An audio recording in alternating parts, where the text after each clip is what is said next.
En fait, les Occidentaux ne traitent pas ce sujet d'une façon technique et légale internationalement. Les Occidentaux, qui sont mus par une agenda israélienne, l'entité sioniste, veulent que Israël soit la seule puissance nucléaire dans la région pour garantir la suprématie totale de l'État sioniste sur tous les pays voisins, tous les pays musulmans surtout. Et c'est pour cela que toute cette campagne contre l'Iran qui ne fait qu'exercer son droit d'utiliser l'énergie nucléaire pour des buts pacifiques. Alors que si les Occidentaux et ce qu'on appelle la communauté internationale étaient intéressés seulement par le souci d'interdire, limiter l'élargissement des armes nucléaires et son risque, ils seraient déjà attaqués au problème de l'acquisition d'Israël de l'arme atomique. Tout le monde maintenant sait que l'Israël a plus de 200 bombes nucléaires et on n'en parle pas. Alors, cette campagne donc, visiblement et clairement, ne vise qu'à appuyer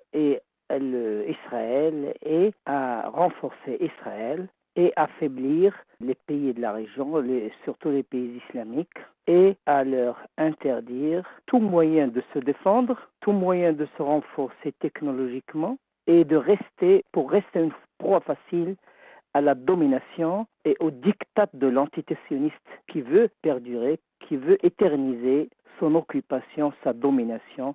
et sa menace contre la paix mondiale et la paix dans la région. Et à mon avis, les grandes puissances, s'ils étaient intéressés par résoudre le problème de la prolifération de la technologie ou de l'arme nucléaire, ils auraient essayé, au moins visiblement, de proposer un plan global pour régler d'une façon globale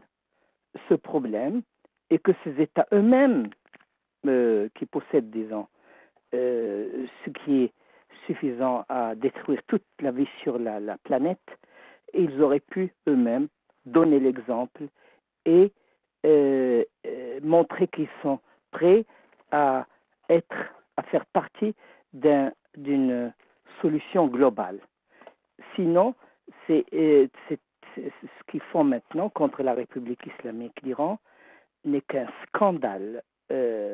fâcheux, n'est qu'un très grand scandale contre, disons, notre civilisation, contre le droit international, contre les droits entre les peuples